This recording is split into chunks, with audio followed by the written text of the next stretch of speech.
कुछ लोगों को हम राशन देने के लिए जब वहाँ पे पहुँचे, तो जब हम वहाँ पे बैठे थे तो मैंने उनसे बात की कि आप लोग क्या हाल है, आप लोगों का कैसे आपका गुजर बसर हो रहा है। वो कहते हैं खुदा का शुक्र है, खुदा चला रहा है। तो मैंने बात की कि आप लोगों के जो पास्टर हैं यहाँ पे, उन्होंने आपके लिए कुछ नहीं किया। हालांकि तमाम पास्टर साहबान, चाहे वो मेरी मुखालफत में हो, मैं कल भी अपनी टीम के साथ बात कर रहा था कि कोई पानी पास्टर मेरे नाल लड़न नहीं आ जान सारे थे। तो वो कह रहे जी कोरोना तो डर दे अपने घर चो नहीं निकलते, ताड़े नाल लड़न कि नहीं आना जे। और हकीकत में यही है, पास्टर साहबान अपने घरों में छुप के बैठ गए हैं। उन्होंने मेरे साथ क्या लड़ना है। और अगर किसी के दिल में कोई बात है तो वो ऑनलाइन हमारी इबादत होती है, मेरे नंबर वहाँ पे होते हैं, आप मेरे साथ बात कर सकते हैं। अगर मैं खुदा के कलाम से हट के कोई बात करता तो आप मुझसे बातचीत कर सकते हैं, आप सवाल जवाब कर सकते हैं। लेकिन जो कलाम की सच्चाई है वो मैं ज़रूर बयान करता हूँ, और जो ज़िंदगी की हकीकत है वो भी मैं बयान करता हूँ। जब मैंने उनसे पूछा कि आपके पास्टर साहब ने क्या किया है आपके लिए, तो उन्होंने कहा जी कुछ नहीं। उन्होंने एक 0 मीटर गाड़ी ले ली है, अपने घर में खड़ी कर ली है। उनके पास फंड आया था काफ़ी ज़्यादा, लेकिन उस फंड से उन्होंने एक गाड़ी खरीदी है और उन्होंने अपने घर में रख ली है। और 20 या 25 लोगों को उन्होंने कुछ राशन देके उनके मुंह को बंद कर दिया है। तो खुदारा तमाम पास्टर साहबान से मेरी गुजारिश है, तमाम बिशप साहबान से, कि ये वक्त खाने का नहीं है बल्कि ये देने का वक्त है। सारी उम्र आप कलीसिया को खाते हैं, आप कलीसिया पर बोझ डालते हैं दैनियों का। खुदा ने चाहा तो मैं इस पर भी मैसेज दूंगा कि दैकी जो है वो तो वैसे ही ख़त्म हो चुकी है, लेकिन आज भी हम दैकी मांगते हैं। अगर मांगते हैं, आपने इतना पैसा इकट्ठा किया है और आप आज लोगों को देने की बजाय आप उनका हक जो है वो मार रहे हैं। जो उनके लिए आपको दिया जाता है आप वो भी खाते जा रहे हैं। आप लोगों को ऐसे काम नहीं करने चाहिए, क्योंकि ये चीज़ें दुनिया की हैं और ये दुनिया में ही रह जानी है। इनको कीड़ा लग जाएगा, इनको जंग लग जाएगा, लेकिन वहाँ पे जमा करें जहाँ कीड़ा और जंग नहीं लगता। बराए मेहरबानी मेरी तमाम लोगों से गुजारिश है, तमाम पास्टर साहबान से गुजारिश है जो ऑनलाइन इबादत सुनते हैं या जो लोग ऑनलाइन हैं, वो अपने अपने पास्टरों से कहें कि पास्टर साहब सारी उम्र हमने आपको दिया है, सारी उम्र हम आपको देते रहे हैं, अब आपकी बारी है। अगर 2 महीने या ये 3 महीने जब ये मुश्किल है, अगर आप दे देंगे तो कौन सा फ़र्क पड़ जाएगा। लेकिन मैं समझता हूँ पास्टर साहबान अगर तौबा की ही मनादी कर दें, लोगों के लिए खाकसार बन जाएं, तो ये वायरस ही ख़त्म हो जाएगा, ताकि पास्टरों की कमाइयाँ जो है दोबारा से शुरू हो जाए। मैं सख्त बातें ज़रूर करता हूँ, लेकिन ये सच्चाई है। खुदा का शुक्र है, मैं अपने मुंह से तारीफ नहीं करता, लेकिन आप मेरी कलीसिया को विजिट करें, आप किसी से पूछें तो लोग आपको बताएंगे कि हम क्या कर रहे हैं। बहुत सारे लोगों ने मेरे घर के लिए मुझे कुछ दिया, राशन दिया, पैसे दिए, लेकिन मैंने वो भी अपने कलीसिया में तकसीम किया बड़ी ईमानदारी के साथ, वफादारी के साथ। और इस वक्त तक हम 30 से 35 लोगों को ये सारा कुछ दे चुके हैं। जितना का हम दे सकते हैं उतना का हम दे रहे हैं। इसलिए मेहरबानी करें, जो लोगों का हक है उनको पहुँचाएँ। दैकी आप खा चुके हैं, अब जो आपके पास है, आप मुझे पता है पास्टरों के पास पैसा है ज़्यादा, चले कुछ पास्टर कमज़ोर भी हैं, हम उनको नहीं कहते, लेकिन ज़्यादा पास्टरों के पास पैसा है, वो अपने अपने घरों में लेके बैठ गए हैं। और अभी भी कुछ पास्टर साहब ऐसे हैं कि वो शायरबानी के बहाने बाहर निकलते हैं, लोगों को शायरबानी देते हैं घरों में जाके, और एक बंदा उनके साथ थैली लेके जाता है हदिये की, और साथ साथ हदिया इकट्ठा करते हैं। शर्म की बात है ये सारी। आपने ये क्या काम शुरू कर दिए हैं। आप शायरबानी दें, लेकिन कम से कम लोगों से इस वक्त हदिया ना लें, क्योंकि लोग इस वक्त इस कंडीशन में नहीं हैं कि वो हदिया ज़्यादा आपको दे सके। हमें सोचने की ज़रूरत है, हम खुदा के खादम हैं, हमें खुदा पर भरोसा करने की ज़रूरत है। आपकी तमाम ज़रूरियात जो हैं वो खुदा पूरी करता है, वो खुदा ने ही पूरी करनी है। अगर हम खुदा पर भरोसा करेंगे तो खुदा हमें बहुत ज़्यादा देगा, लेकिन जब हम ऐसे लालच करेंगे तो फिर आपके पास रुपया पैसा नहीं रहेगा, बल्कि आपकी खिदमत ख़राब हो रही है। क्योंकि अगर आप पास्टर हैं, आप मुनाद हैं, तो आपको इन सारी चीज़ों को सीखने की भी ज़रूरत है। लोग जो कलीसिया आपको खुदा ने दी है, खुदा ने आपसे हिसाब मांगना है इन चीज़ों का, तो आप क्यों ऐसे काम कर रहे हैं? बराए मेहरबानी तमाम वो खादमीन जो ये काम कर रहे हैं कि जब वो रुपया पैसा जब शायरबानी देने जाते हैं घरों में, तो साथ साथ वो पैसे इकट्ठे कर रहे हैं, उनसे मेरी गुजारिश है कि वो ऐसे काम ना करें। इस वक्त हदिया ना लें तो कोई फ़र्क नहीं पड़ेगा ना आपके घर में मेरा ईमान है कि जो खादम ऐसे कर रहे हैं, अगर वो ये ना भी करेंगे तो खुदा उनको वैसे ही मुहैया करेगा और वो अपने घरों का बेहतर तरीके से बंदोबस्त कर सकते हैं। इस वक्त आप ज़्यादा ना खाएं तो कोई फ़र्क नहीं पड़ता, ना मुर्ग मसलम खाएं, थोड़ा सा हल्के पे आ जाएं, थोड़ा सा कम खा लें तो कुछ नहीं होने वाला। हम लग गए हैं लोगों के हदियाजात को खाने के, तो हमें इस वक्त ज़रूरत नहीं है। हमें चाहिए कि इस वक्त हम लोगों की हेल्प के लिए बाहर निकलें, ताकि मैं बहुत सारे खादमीन को देखता हूँ कि वो बहुत ज़्यादा दे रहे हैं। खुदा उनको और बरकत दे और खुदा उनको अपने जलाल के लिए और कसरत से इस्तेमाल करे और वो इसी तरह लोगों को दे, ताकि इस वक्त जो लोग परेशान हैं उन तक ये पहुँचे। लेकिन छोटे पास्टर साहबान जो इस वक्त ये काम कर रहे हैं, उनको भी ये काम करने की इस वक्त ज़रूरत नहीं है। उनको भी चाहिए कि उस वक्त ये हदियाजात लोगों से इकट्ठा करने की बजाय लोगों को देने की कोशिश करें। अगर नहीं दे सकते तो कम से कम उनसे लेने की भी ज़रूरत नहीं है, आप उनसे लेने भी ना जाएं। ये आपने नया काम शुरू कर दिया है कि एक बंदा आपके साथ थैली वाला होता है और आप जाके शायरबानी देते हैं और साथ साथ आप हदियाजात इकट्ठे कर रहे हैं। कैसी शर्म की बात है। इस वक्त खुदा का कलाम हमें कुछ और सिखाता है। ज़रा खुदा के कलाम में से देखते हैं कि खुदा का कलाम हमें क्या बताता है। आए मेरे साथ निकालें पहला तिमोथियस 6 बाब और उसकी 10 से 12 तक पढ़ेंगे। लिखा है, क्योंकि ज़र की दोस्ती हर किस्म की बुराई की जड़ है, जिसकी आरजू में बाज ने ईमान से गुमराह होकर अपने दिलों को तरह तरह के गमों में से छलनी कर लिया। मगर ए मर्दे खुदा, तू इन बातों से भाग और रास्तबाजी, दीनदारी, ईमान, मोहब्बत, सब्र, हिल्म का तालिब हो। ईमान की अच्छी कुश्ती लड़, उस हमेशा की ज़िंदगी पर कब्जा कर ले जिसके लिए तू बुलाया गया था और बहुत से गवाहों के सामने अच्छा करार किया गया था। खुदा के जिंदा कलाम का पढ़ा और सुना जाना हम सब के लिए बरकत का वसीला बने। आमीन। खुदावंद का शुक्र हो।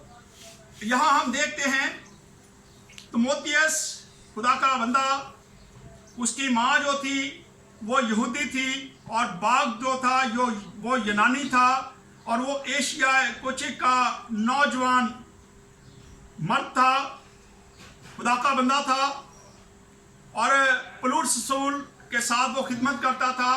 पौलुस रसूल ये ख़त जो है उसको लिखता है और बड़ी खूबसूरती से उसको मुखातब करता है। सबसे पहली आयत को जरा हम पढ़ लें तो हम अपनी अपनी ज़िंदगी पर भी ज़रा गौर करेंगे कि इस वक्त हम क्या कर रहे हैं। लिखा है, क्योंकि ज़र की दोस्ती हर किस्म की बुराई की जड़ है, जिसकी आरजू में बाज ने ईमान से गुमराह होकर अपने दिलों को तरह तरह के गमों से छलनी कर लिया है। यहाँ अगर हम देखें तो हर चीज़ दौलत से नहीं निकलती। अगर यहाँ पे हम लिखा है ज़र को नहीं कहा गया कि ये बुरा है, लिखा है ज़र की दोस्ती जो है वो बुरी है। ज़र गलत नहीं है, रुपया पैसा गलत नहीं है, लेकिन जो इससे दोस्ती कर लेते हैं, जैसे मैंने अभी मिसाल दी है, मैं एक खादम को जानता हूँ, बहुत सारे खादमीन ऐसे होंगे जिनके पास फंड आया है, जिनके पास पैसे आए हैं, जिन्होंने जमा किया है, उन्होंने गाड़ियाँ खरीद ली हैं क्योंकि वो ज़र से दोस्ती कर बैठे हैं। वो ज़र से दोस्ती करते हैं, वो लोगों से प्यार नहीं करते, वो खुदा के कलाम के मुताबिक अपनी ज़िंदगी बसर नहीं कर रहे। लिखा है कि ज़र की दोस्ती से बाज ने अपने ईमान को क्या कर लिया है, खराब कर कर लिया है। और बहुत सारे ईमानदार जो हैं वो भी रुपए पैसे में फंस के ईमान को ख़राब कर लेते हैं। अगर मैंने जैसे मिसाल दी है, उस पास्टर साहब ने भी जो गाड़ी खरीद ली है उसने अपने ईमान को खराब कर लिया है। हालांकि वो पास्टर है लेकिन उसने दर से दोस्ती करके लोगों का हक खा लिया और अपने घर के लिए एक 0 मीटर गाड़ी ले ली है। ये है खुदा के कलाम की बातें। खुदा का कलाम बताता है कि ज़र की दोस्ती हर किस्म की बुराई की जड़ है। हमें चाहिए कि हम इस जड़ को निकाल फेंके, हम ज़र से दोस्ती ना करें। हालांकि आप रुपए पैसे से आप मदद कर सकते हैं लोगों की, और आप जब उससे दोस्ती कर लेते हैं तो फिर आप किसी की मदद नहीं कर सकते, क्योंकि आपकी दोस्ती जो है वो तो दौलत से हो चुकी है और दौलत को खर्च करना बहुत ही मुश्किल काम है। लेना बड़ा अच्छा लगता है कि हर किसी से हम ले तो लेते हैं, लेकिन देते हुए हमारे पेट में मरोड़ उठते हैं कि हम क्यों ऐसा काम करें, हम क्यों दें। हमें देने की भी जरूरत है, हमें देते हुए खुशी से देना चाहिए। हम मैसेज देते हैं, खुशी से देने वाले को खुदा अजीज रखता है। तो क्या पास्टरों को जब वो खुशी से देते खुदा उनको अजीज नहीं रखता?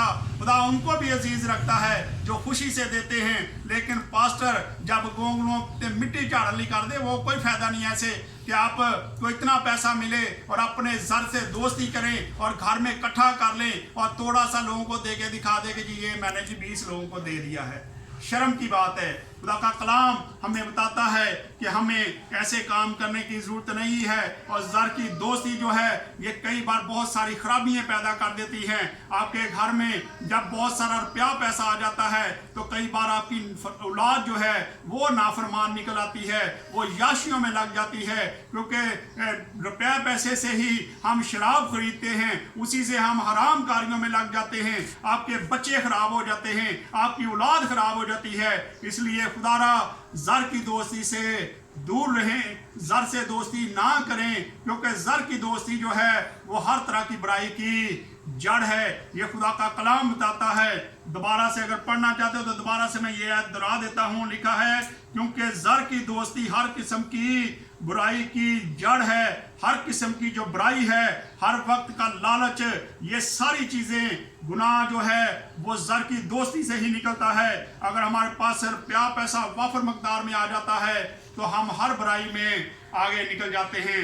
बहुत ज़रूरी है कि हम इन चीज़ों से बचे। लिखा है, जिसकी आरजू में बाज ने ईमान से गुमराह होकर अपने दिलों को तरह तरह के गमों से छलनी कर लिया है। जब आपके पास रुपया पैसा आता है, कल को खुदा ना करे अगर आपको पास्टर होने से निकाल दिया जाता है, आपकी कलीसिया आपको पसंद नहीं करती, आपकी कलीसिया आपको निकाल देती है, तो फिर क्या होगा? कैसे जिंदगी आप बसर करेंगे? क्योंकि आप तो काम भी नहीं कर सकते, क्योंकि आपके जिस्म में तो ये चीज़ बैठ गई है कि सिर्फ खिदमत से हमने खाना है। तो हमें चाहिए कि अगर हम खिदमत से खाते हैं तो ज़र की दोस्ती से दूर रहें। और फिर अगली आयत को पढ़ते हैं तो यहाँ पे क्या लिखा है?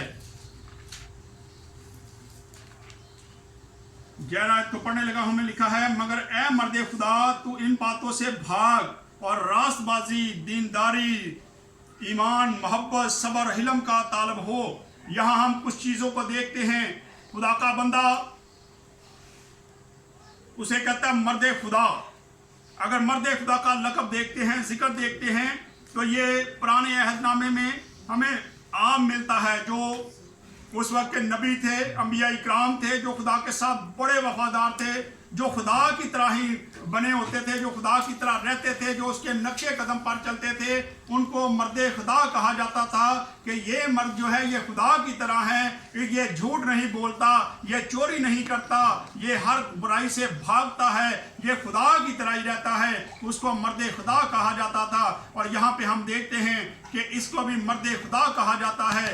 मोतियस को पौलुस रसूल जो है वो कहता है, ए मर्द खुदा। और दोबारा से इसको पढ़े तो क्या खूबसूरत बात है। लिखा है, मगर ए मर्द खुदा, इन बातों से भाग और रास्तबाजी, दीनदारी, ईमान, मोहब्बत, सब्र, हिलम का तालब हो। आज हमें चाहिए कि हमें इन चीज़ों का तालब रहना चाहिए, ना कि हम ज़र की दोस्ती में फंस जाएं और इन सारी चीज़ों को भूल जाएं। और फिर दूसरे नंबर पर खुदा का रूह जो था ये तीमुथियुस के साथ रहता था और वो रूह से नबूवत करता था, वो खुदा के बहुत सारे भेद खोलता था, बहुत सारी छुपी हुई चीज़ें खोल देता था, इसलिए उसे मर्द खुदा कहा जाता है।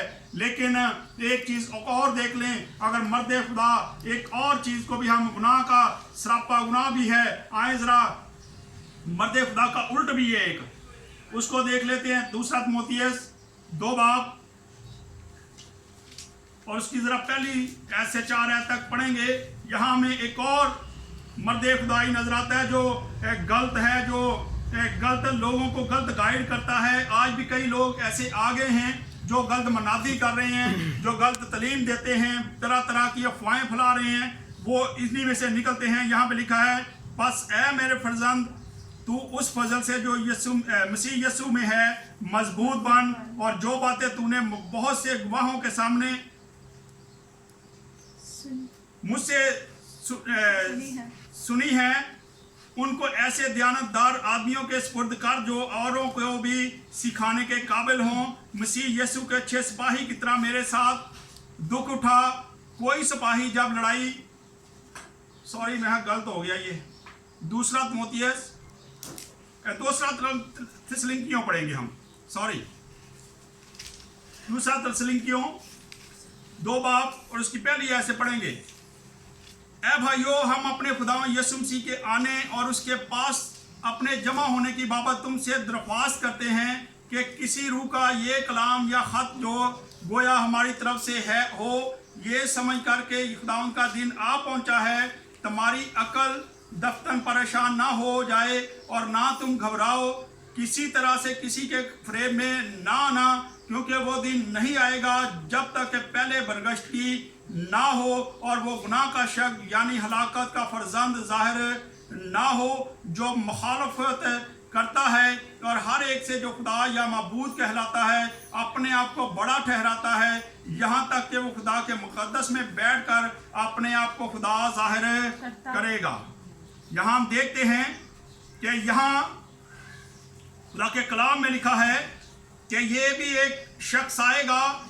आज बहुत सारी पेशन गवाहियाँ की जा रही हैं, मेरे भी कुछ जानने वाले हैं जो पेशन गवाहियाँ करते हैं। आपने पिछले दिनों बहुत सारी ऑडियो देखी, वीडियो देखी, किसी ने कुछ कह दिया, किसी ने कुछ कह दिया, लेकिन यहाँ पौलुस रसूल लिखता है कि जब तक वो मुखालिफ मसीह खुदा के घर में बैठ के दावा नहीं कर देगा उतनी देर तक ये कुछ नहीं होगा। लेकिन बरगश्ती का जिक्र आता है, लेकिन आज अगर हम दुनिया में देखें तो बहुत सारे लोग जो हैं बरगश्ता हो चुके हैं, खासकर बेटियां बेटे बरगश्ता हो जाते हैं। कल ही हम बात कर रहे थे, खासकर नौजवान बेटे और बेटियां जो हैं वो बरगश्ता हो रहे हैं, वो गैर मज़हब में जाके शादियां करना पसंद करते हैं और ये बरगश्तगी है। हमें इन चीज़ों से बचने की ज़रूरत है। लगता तो ऐसे ही है जैसे ये आखिरी अयाम चल रहे हैं, लेकिन हम खुदा के कलाम के मुताबिक अपनी ज़िंदगी बसर करें तो हम खुदा के साथ साथ चल सकते हैं।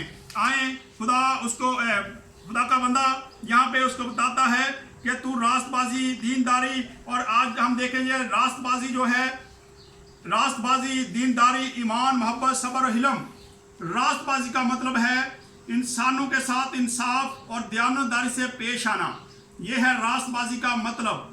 दीनदारी का मतलब है खुदा की मानद होना। जैसे खुदा पाक है, हमें भी हर वक्त पाक रहने की जरूरत है, हम गुनाह ना करें। गो हम गुनाहगार हैं, हम गुनाह पर गुनाह करते रहते हैं, हम उसके नक्शे कदम पर चल सकते हैं, उस जैसे बनने की हम कोशिश तो कर सकते हैं, लेकिन हम वो बन नहीं सकते। और आगे है ईमान। ईमान का मतलब है वफादारी या काबिल इत्मीनान होना भी हो सकता है। जैसे कि ईमान अनदेखी चीज़ों को पर यकीन करने का, इसको ईमान कहा जाता है। हमने खुदावंद यीशु मसीह को नहीं देखा, लेकिन हमारा ईमान है कि खुदावंद यीशु मसीह ने मुर्दों को जिंदा किया, उसने बहुत सारे मौजज़ात किए, ये हमारा ईमान है। और उसी ईमान के वसीला से हम आगे बढ़ रहे हैं। उसी के ईमान के वसीला से जब हम बदरूओं को झिड़कते हैं, इसी ईमान के साथ कि जब हम उसके नाम से इसको झिड़केंगे तो वो चली जाएंगी, तो वो वाकई ही चले जाती हैं, क्योंकि ये हमारे ईमान की कुदरत होती है कि हम ईमान रखते हैं और खुदा ईमान के मुताबिक फिर काम भी करता है। कई बार हम दुआ भी करते हैं कि खुदावंद तू इसके ईमान के मुताबिक इसको शफा दे, तो कई बार उसका जितना ईमान होता है उसको शफा मिल जाती है। मैं आपको एक पास्टर का वाकया बताता हूँ। एक पास्टर साहब अपनी बुक में एक दिन पढ़ रहा था, उन्होंने कहा कि मैं एक दिन दुआ कर रहा था तो एक औरत को व्हील चेयर पर लेके आए, और जब मैं ईमान के साथ दुआ कर रहा था तो जब मैं उसके सर पे हाथ रख के दुआ करता था तो खुदावंद इसको खड़ा कर दे तो वो खड़ी हो जाती थी, लेकिन जब मैं जैसे ही मैं आमीन करके हाथ उठाता था वो ज़मीन पे होती थी और मुझे कुछ समझ नहीं लग रही थी। और फिर खुदावंद से मैंने गिला किया कि खुदावंद ये क्या हो रहा है कि जब मैं दुआ करता हूँ तो ये औरत उठ जाती है और जब मैं दुआ बंद करता हूँ ये नीचे गिर जाती है। तो खुदावंद ने कहा अब जब दुआ करेगा तो आंखें खोल के दुआ करना और तू देख कि तेरे ईमान के मुताबिक ये मैं कर रहा हूँ। इस औरत का ईमान ऐसा नहीं है कि मैं इसको शिफा दूँ। और जब उसने दुआ की और उसने ईमान के साथ जब खुदावंद से कहा कि खुदावंद तू इसको उठा खड़ा कर, तो वो औरत व्हील चेयर के साथ ही ऊपर आती थी और जैसे ही खादम हाथ उठाता था वो नीचे चले जाती थी, क्योंकि उसके ईमान जो था उसका वो इतना अच्छा नहीं था। आज जब हम ईमान के साथ खुदा से दरख्वास्त करते हैं, हमें चाहिए कि हम जब ये कहते हैं कि खुदावंद इसके ईमान के मुताबिक खुदावंद तू काम कर, तो खुदा उतना ही काम करता है। बल्कि हमें चाहिए कि हम ये दुआ करें कि खुदावंद तू हमारे ईमान के मुताबिक काम कर दे, तो शायद वो ज़्यादा बेहतर तरीके से शिफा पा सकती है। इसलिए हमें आज दुआ भी सीखने की ज़रूरत है। और फिर आगे है मोहब्बत। खुदा और इंसानों के साथ हमारी चाहत और उल्फत, मोहब्बत बहुत सारे गुनाहों पर पर्दा डाल देती है, लेकिन आज हमारी मोहब्बत ऐसी है कि हम तो एक दूसरे की बात उछालने की कोशिश करते हैं, एक दूसरे की बुराई करने की कोशिश करते हैं, हम किसी के राज को राज नहीं रहने देते।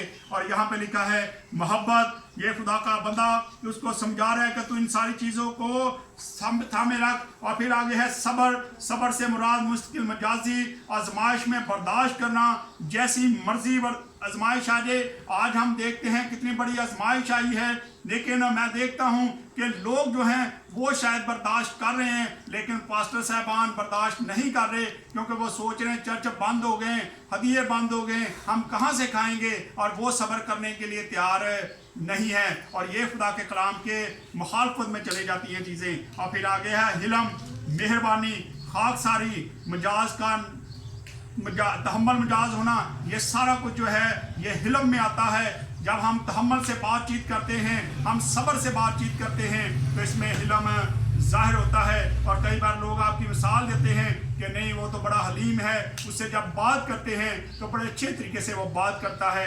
हमें ये सारी चीज़ें होनी चाहिए। और फिर 12 आयत को अगर हम देखें तो 12 आयत में लिखा है ईमान की अच्छी कुश्ती लड़, उस हमेशा की जिंदगी पर कब्जा कर ले जिसके लिए तू बुलाया गया था, और मोहब्बत से गवाहों के सामने अच्छा इकरार किया था। यहाँ हम दो चीज़ों को देखते हैं। पहले तो लिखा है कि तू अच्छी कुश्ती लड़।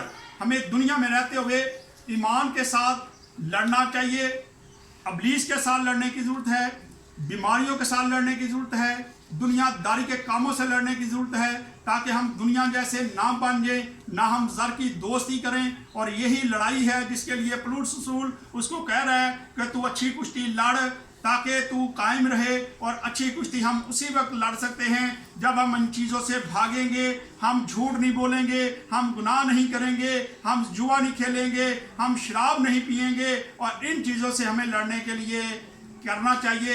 यहाँ पौलुस रसूल उसको यही बातें बता रहा है कि तू अच्छे तरीके से दुनिया में लड़ ताकि आगे जाके खुदा का बेटा बन जाए। और आगे फिर हम देखते हैं कि जो आखिरी बात वो लिखता है, यहाँ पे हम दोबारा से इसको मैं पढ़े लिखा हूँ 12 को, ईमान की अच्छी कुश्ती लड़, उस हमेशा की जिंदगी पर कब्जा कर ले जिसके लिए तू बुलाया गया था और बहुत से गवाहों के सामने अच्छा करार किया था। यह है बपतिस्मे की बात। जब बपतिस्मा दिया जाता है, आज भी जब बपतिस्मा दिया जाता है तो कोशिश की जाती है जिस दिन बपतिस्मा दिया जाता है तो हम पूरी कलीसिया को लेके जाते हैं, ज़्यादा लोगों को इकट्ठा किया जाता है ताकि लोग देखें कि कौन बपतिस्मा ले रहा है। और जब पानी के ऊपर बपतिस्मा पानी में दिया जाता है तो लोग वहाँ पे खड़े होते हैं और उन चीज़ों को देखते हैं, और वो सारे लोग जो हैं वो गवाही देते हैं कि इसने हमारे सामने बपतिस्मा लिया था। और ये है गवाही। अच्छे गवाह जो हैं वो ईमानदार होते हैं जो बपतिस्मा देते हुए उस वक्त गवाह बन जाते हैं, वो खड़े होते हैं। और उस वक्त जब बपतिस्मा दिया जाता है तो वो लोग फिर बाद में गवाही देते हैं। मेरे पास एक बहन आई, उसने बपतिस्मा लिया था और फिर उसके काम जो पहले गलत थे लेकिन वो अभी भी उसकी ज़िंदगी में चेंज नहीं था।